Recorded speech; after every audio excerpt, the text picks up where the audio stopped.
You asked the questions about Hyland software or OnBase, and we're going to use the scientific method to hopefully have answers to those questions. So we have Steve here today, who's going to help us. I'm Steve. Man of a few words. And our question for today is, ready for this? Here we go. I see conflicting information about the true scope of property bags. From documentation, community comments, what has been your experience with property bags, and how or how long are they stored?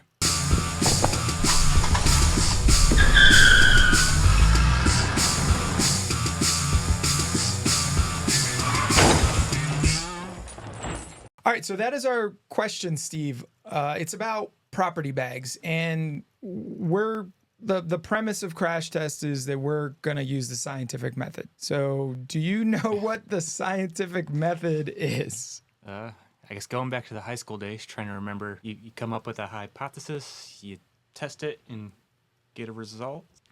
Turns into a theory? Not exactly. Yeah. I think I wrote it down. All right, so we're going to ask a question, and actually the question is asked by someone else, our viewers, or something that we've got in from an email. We're going to gather information or discuss. Then we're going to form a hypothesis. So we're going to say what we think it's going to do, and then we're going to test it. So we're going to build a solution here on Crash Test, and so everyone can follow along with us, which is kind of cool. And then we're going to test it, and then we'll end it with kind of what our conclusion is, whether or not we were surprised, or does that sound like close enough to the scientific method? Yeah, that sounds like it. All right, so property bags, and I know that there's 3 different property bags. I think that for the sake of keeping this video under 3 hours, maybe we should focus on the one that I think is used the most, scoped. Okay. I didn't know if that was going to go with session or scoped, but they're both very frequently used. Yeah. Session is one that's kind of been around. It's like the original, the OG of property bags. But I think that more people, including myself, are moving to using scoped just because I like to keep the scope of whatever it is that I build narrow. Is that kind of what? Yeah, absolutely. I always default to scoped myself, unless I'm working in an environment that's already has everything set as a session, and then I kind of follow suit. I'm hoping scoped catches on a little more now that you can set the default in Studio.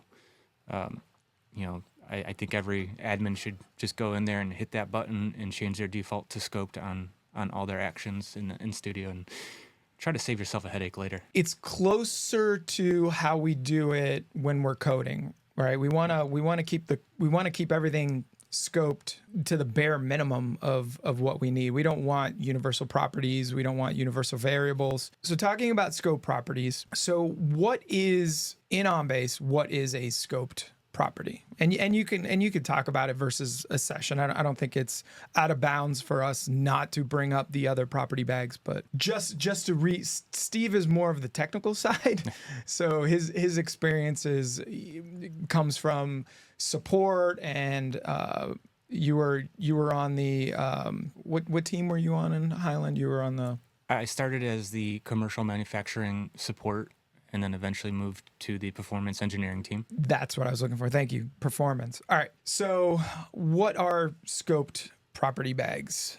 Your knowledge of them? Sure. So scoped is, in my mind, what it sounds like. It keeps them scoped as limited as possible. It stays with the execution of that document in the workflow. To be honest, it's kind of blurry how far down a task line or a timer or groups in the actions and workflow it might go. So I'm actually interested in seeing that because I've never tested it out. But in my head, I've always just defaulted to keep it scoped, and it's in the realm of that document as it executes inside of that workflow queue. Yeah, and the question that we got is right, because there is different documentation and different things that people's perception of what scoped does. I remember from my workflow class, it was, scoped is limited to a task list, or a task is what they specifically say. My experience going through it is that I see it going transcending, if that's even the right word for it, but I see it transcending through task lists. So I will set scoped kind of at the beginning, and then I will evaluate, and true or false, it still manages to pop its little head up and stick around. So yeah, it's a definite piece of paranoia for me. I think you'll see a lot of old-time developers, regardless of whether they use session scoped, do they just at the beginning and the end set your property and then use the action to clear it out? Because a lot of us just really don't know when it ends, so you clear it out yourself to make sure it's gone. And maybe that's over-developing, but I think it does come from not understanding to the T of exactly when it's supposed to stop. yeah, especially because when we test our solution and we see anomalies, we see something weird happening, it's usually with how the property, something that has to do with the property, where it's set, how it's just lingering through. Let's try to figure out how to test this. So we're gonna build out a workflow here. So the question is, how long are they stored? So I'm thinking that we'll create an ad hoc task, and we'll have multiple documents, right? Because we want to see if it carries over to the next document. Which in my head, it should not carry over to the next document. Yeah, I feel like, as a part of my hypothesis, is that it shouldn't. Like, after, if we select multiple documents with this ad hoc task and we run through, then nothing should carry over to the next document. It's my understanding is that it's not based on the actual session, that individual object or item that's being executed. And while I jump into workflow and start building this out, maybe you can go down the road there of. Yeah, exactly. It's to me, that's in my head, that is the fundamental difference between the session property bag, which I know we're not diving into too deep, but to me, that session is the execution of the workflow timer or task or ad hoc task, the session of that execution. So if you click a button, it'll hold that property till whatever it is done executing is done. But the scoped, I imagine, will not carry over to another document, or at least I don't believe it should. And as you're building, I know we wouldn't mention all three, but just to touch on it, we have the persistent, which to me acts a lot like a temporary keyword, gets stored in the database in a table until it leaves the life cycle, which can be handy. Not having too many keywords stored on your document at a time helps with that performance of not having to query a table that's larger with all the keywords every time. All right, so what we're doing here is, so we're going to isolate, because we're going to test this on multiple documents. So we're going to isolate down that first item, and we're going to set the property for that first item. Okay. And then hopefully all the other items, it won't, because we're trying to test out the scenario, will it carry over? All right, so that's kind of what I'm doing. And just a little tip for everyone. So sometimes I'll use system tasks as a repository for certain task lists that I'm going to use over and over again. It seems like some people put it into, they kind of have a repository lifecycle, but I find that, system tasks are, they don't use up lifecycle IDs and all that stuff. So within this, I'm going to use, Steve loves this, I'm going to use our cat facts. Wonderful. Where we assign a cat fact, and then we don't need this one because it assigns it to the property. So this is a REST API call. And then the response, I think I have it. I'm more of a dog facts person, but cat facts are pretty cool too. And I did notice when you created that new action, it defaulted to session. Might want to consider checking that box. That changes its scope. You use those system tasks as your repository. I also like to use them if anybody has that built-in fear that I do of exporting and import into other systems that already exist with a lot of workflow. I use those to kind of stage my import-export logic and then drag and drop it into the production deployment. Maybe it's a lot better now, but I know I have an old-time fear of an import just overriding the old stuff in production. So here in the response, where we've mapped that to a scoped property of prop fact, and then now we probably want to add a message, right? Actually, let me use the new naming convention for message. Show props. And I'll just state that I do like your naming convention on your props. I always use a capital P, capital first letter for everything else, no spaces. It's case sensitive, so if you don't have that standard inside your system, you can really kind of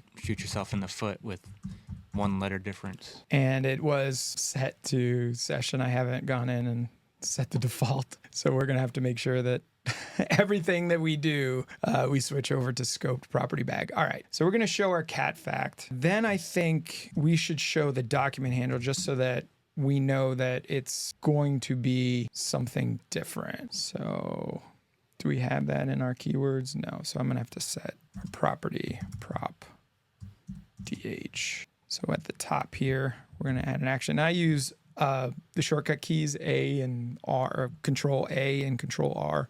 So prop,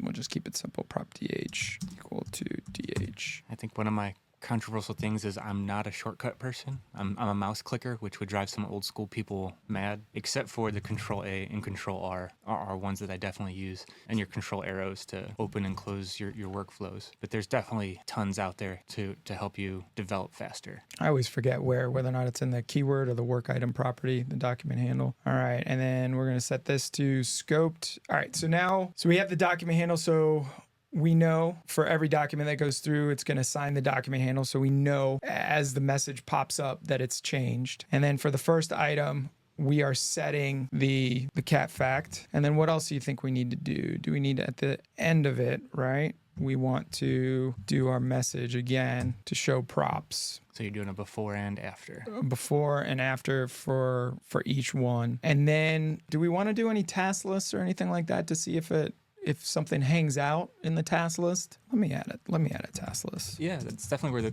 I think the confusion is. So I would like to see the results of task lists being used. All right, so I will move this above. Ooh, created a copy. It's interesting that it has two. Let me see here. Is that all in there? That shift drag and drop is one of my favorites for moving actions where it doesn't copy it. Yeah. So it would be set property right under your task list. I don't even think you need the rule necessarily. Yeah, you don't. Set the property and then a message inside the task list and then a message directly after without. All right, so then we're gonna test out how long it exists. So we're just gonna, Steve had mentioned that we'll add a property task list 1, and we're setting it inside of the task list, and we're gonna set it to task list 1 success. And then we have to make sure that is scoped. All right, so we're setting it inside, and we're gonna see, we'll close it down, see that if it shows up in our props. So task list 1, and then we'll do and I'm just gonna do what you're supposed to do and copy the property name instead of me trying to remember it and then mistype it, and then it doesn't work. So it's very simple workflow. We're setting the property, we're setting 1 on the first, and then we're going into a task list to see if it will hang out once it goes outside of the task list, right? So I'm gonna reset our cache. We have to do a video as to in what instances do you have to, in what situations do you have to reset the cache? All right, come in here. Oh, one thing that we didn't do is put a test document in there. So let's go to workflow or home. We're gonna go to item generator. We're gonna generate some tests here. Documents. I think this is one of the most underutilized studio tools there is, being able to just put in fake data without actually having to import documents. And coming from the performance side, I love being able to just slam 10,000 documents in there before and after a change and just seeing if there's a high impact. Obviously, that's not super scientific for performance, but if it goes from taking 1 minute to 5 minutes, you definitely know there's an impact. And usually I try to run each version like 3 times and kind of get an average. All right, so let's get these in here. We're not going to execute system work. I'm going to save our repository, and we're going to execute. So we should have now 4 test documents in there. I'll open up the Unity client. So what do you think is going to happen with this specific workflow? Following what I said originally, we should see all of our properties per document with unique property values, assuming they all get assigned a property value. If you would highlight all of them or run them all at once and one was blank, I would think it would carry over. No, it wouldn't carry over as a document. And on a session, I would assume it would. So this should be... So we're saying nothing's going to carry over from document to document, and I agree. I think that's the intent of this property bag. All right, so let's go to crash test scope property bag here, and we're going to test it on 1 and see what happens. All right, we have the document handle, okay, and then we have the cat fact and the document handle. So today there are about 100 distinct breeds of domestic cat. And let's see what happens when we get to the end. So the task list did carry over the prop from the task list. So that's kind of interesting. Again, I feel like we kind of did a lame version of that test because we really should have more rules to kind of evaluate to see how long it goes through. But everything happened here that we expected. Now, I will state, I could be wrong because it's been a while since I looked at the documentation, but the documentation would make me feel like it wouldn't come out of the task list. But just from working in there, I've always assumed that they do. It stays with the document. All right, so our next test, I'm going to select multiple documents. And so in this scenario, we're guessing that the cat fact will go away. Or going to change. We should see a unique cat fact per document. Well, we're identifying just the first document and we're assigning it the scope property. Okay. So then after that, it should it should go away. Yeah. Okay, yeah. So we should have 1 cat fact for the first document and then no cat fact. So we got the document handle. We've got the cat fact. Cat owners in the United States spend over $2 billion on cat food. Interesting fact. All right, we have our task list. We know that this is what's expected. Now we're going on to our next document. And the cat fact. And the cat fact has stayed. All right. And then we've gotten down to the task list. So it did skip the item. All right, let's move on to document number 2. Cat fact is the same. New document handle. Task list success. That's what we expect. Cat fact is the same. All right, I'm just going to keep clicking OK here. So that was interesting. Kind of justifies the old school paranoia of just when in doubt, clear it out. The cat fact stayed from every document. So that kind of, so in your workflow, anyone that's watching, when they're designing their workflow, they have to keep in mind that if a user is going to select multiple documents and execute the ad hoc task on multiple documents, that property is going to stick around unless you change it. So the next thing that I wanted to do, because we have this option. So after seeing that, now this option makes a little bit more sense, but the cleared scope property bag after the service executes on each item. I'm going to get better at reading, I promise. So that kind of makes a little bit more sense. It does. Like, did you know what, like it seemed like before why is that checkbox there? Isn't it supposed to clear out anyway? Yeah, it would have seemed kind of redundant. You know, doesn't it do that anyways? Well, apparently not. And they put in an option to handle it on the timers. You still have to be careful on your ad hoc tasks. So what we're going to do is I'm just going to copy and paste in. And then at the end, we're going to add a note. Because if we execute this on a timer, obviously we're not going to have a pop-up message. So we'll add a note, add that. And then we, of course, want it scoped. And we have everything the same. First item, just double checking here, cat fact. All right, and then, so do we want to do our first test without it or with it and then take it off? I'd say do it without it. Okay. And that is most like to the ad hoc tasks, I would assume. Okay. All right, so I reset cache. Steve's gonna jump in and get the timer going. While Steve is setting up the timer, I wanted to say that this video is brought to you by Datum Evolve. So if you have any questions about OnBase, your OnBase system or support, or need any sort of guidance or consulting, we're here. Just reach out. We love to help people out, especially on those tricky troubleshooting issues. I love it just for the sake of solving the puzzle. So feel free to reach out to us and, you know, ask your why is it doing this and pique our interest and maybe help us make some content for the next videos. All right, so is your timer? The timer is running and last executed 2 minutes ago or a minute ago. So the timer's executing. Okay, all right. So we now have cat facts. So we have document handle 3. So this is our first document. Mine's not that good, so you got to read it for me. All right. So the cat fact is, the cat appears to be the only domestic companion animal not mentioned in the Bible. I feel like we're going down the road where we're just going to be talking about cats. Yeah, I mean, I guess the Egyptians did it quite hard, so, you know, they didn't need a whole nother book.